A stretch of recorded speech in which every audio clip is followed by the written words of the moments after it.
This is NBC2 News, live at 5.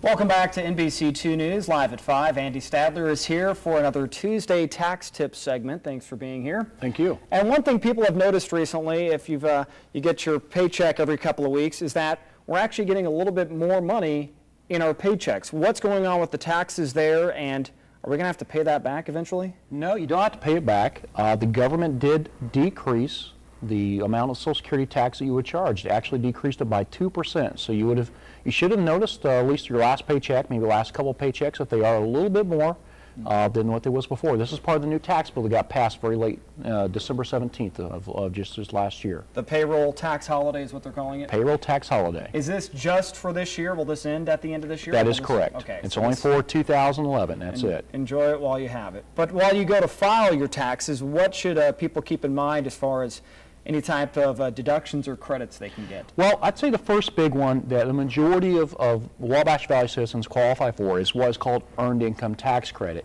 Now, this year you get Earned Income Tax Credit for up to 3 children in your household. You can get up to over $5,600 of Earned Income Credit. Now, that is money that's refunded to you. It's not a credit that's offset against taxes. That's money that comes into your wallet. Your income levels, as long as your income is less than $48,000, then you do qualify. Now, you can also qualify for Earned Income Credit if you're single and don't have any children. If your earnings as a single person is under $10,000, then you also get Earned Income Credit as well, even if you don't have any children you're claiming. So Earned Income Credit is a big deal. Over 60% of the people in the Wabash Valley area are eligible for it. But per IRS, 20% of the people don't even claim it. So this is a big credit that a lot of folks are eligible for. Okay, so that earned income credit depends on if you have 3 children or not. But even if you don't, or even if you make more than $48,000, you can also get the child tax, or you can get the child tax credit instead. Can you double dip and get both? Or you can. Okay. Yes, you can. It's one of the nice things about the tax law. You can get the earned income credit and also the child tax credit. In order to get a child tax credit, you really have to be claiming a child, and the child must be under the age of 17. And you get up to $1,000 per child. And so just be sure to look for that on your tax returns when you get ready to file.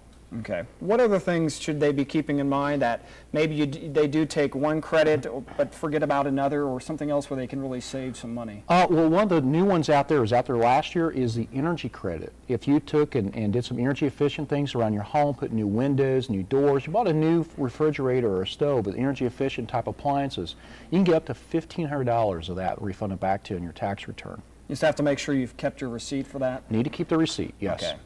I know a lot of people wonder about rapid refund. Since the IRS has delayed the tax date until April 18th this year, does this mean that the refunds will be later as well? No, it doesn't. Your refunds, actually, there's been a change of how the IRS is processing the paperwork when it comes to the rapid refunds.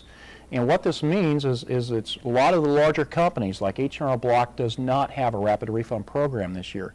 But there is companies around town that do. I know of 4 of them for sure. Just call around town and find the ones that do. You can get up to $3,000 of your refund back to you in a refund anticipation loan. But they are limited this year as to what companies have those. Okay, and as always, beware of scams that are out there, because that's right. Someone's always looking to take your money. And especially with this rapid refund, a lot of companies are not being truthful with you, and they'll tell you they can do it, but then at the last minute, they can't deliver, and they'll blame it on you. Something happened, it's your fault, and it's really not. They didn't have it to begin with. What's the best way to make sure that it's not a scam? Is there a website you can go to check? Does the IRS have, or Better Business Bureau have a list of people to go through? Better Business Bureau is one good way. Another good way is look to see if they're licensed. If a person has a license on the wall to do tax work, they just didn't go through a 2-week school, okay, no kidding, got a license on the wall, that is the way to find somebody that really is qualified and is going to be honest and truthful and know what they're doing. Especially if you can talk to them in person would be best. Exactly. All right, very good. If you have any more questions for Andy, you can call his Terre Haute office at 478-2800, or the toll-free number is 800-447-2015. For more on his services, go to mywabashvalley.com and click on the Valley Expert page. Thanks for being here, Andy. Thank you. And now here's Tom.